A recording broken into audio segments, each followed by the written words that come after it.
Hi, das ist Doms Wheel World.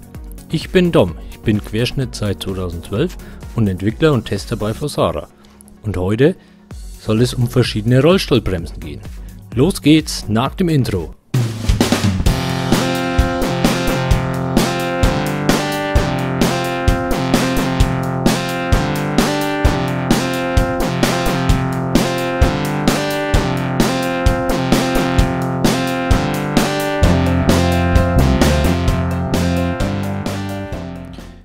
Am häufigsten wird die normale Kniehebelbremse verbaut.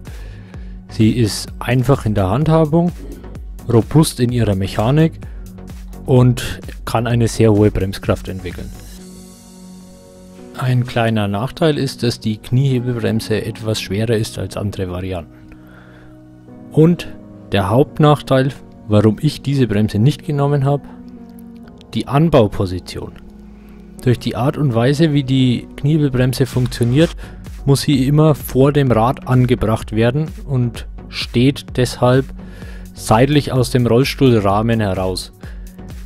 Das bedeutet, wenn man das Rad runter macht und will den Rollstuhl verladen, ist die Bremse das, was am weitesten raussteht. Das war für mich der Grund, diese Bremsen nicht zu nehmen.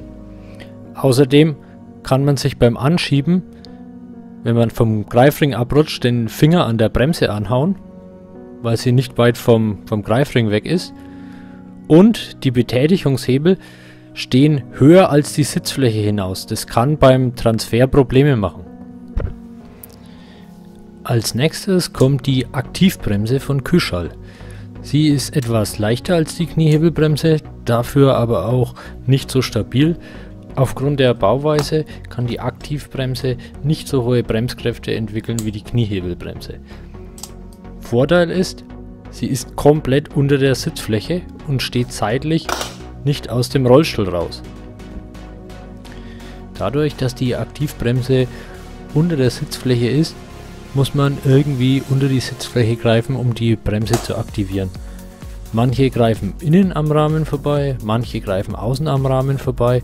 Aber so richtig schnell geht das alles nicht. Ich habe keine Ahnung, wie der Hersteller sich das gedacht hat, diese Bremse zu betätigen, aber mit einem kleinen Trick geht das Ganze richtig schnell. Ich greife von vorne mit dem kleinen Finger hinter den Betätigungshebel, drücke diesen in Richtung Rad und greife dann um den Einrasthebel. Dabei stütze ich mich mit dem Daumen am Rahmen ab. Und so geht das Ganze ruckzuck.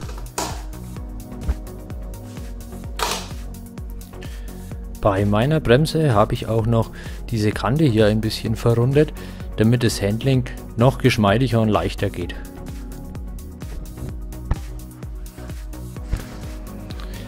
Wenn ich auf meine Mountainbike-Räder wechsle, wie im letzten Video gezeigt, habe ich das Problem, dass meine Bremse eigentlich nachgestellt werden müsste.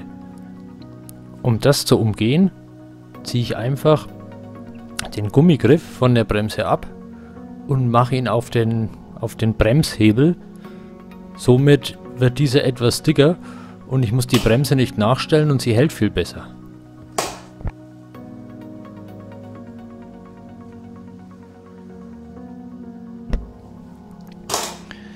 Seit kurzem gibt es auch Bremsen mit einem automatischen Rückrollstopp.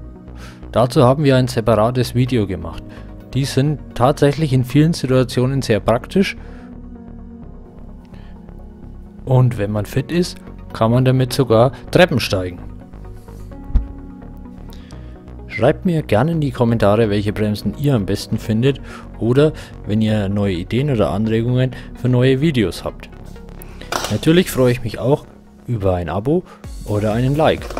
Also, bis zum nächsten Mal bei Doms Wheel World.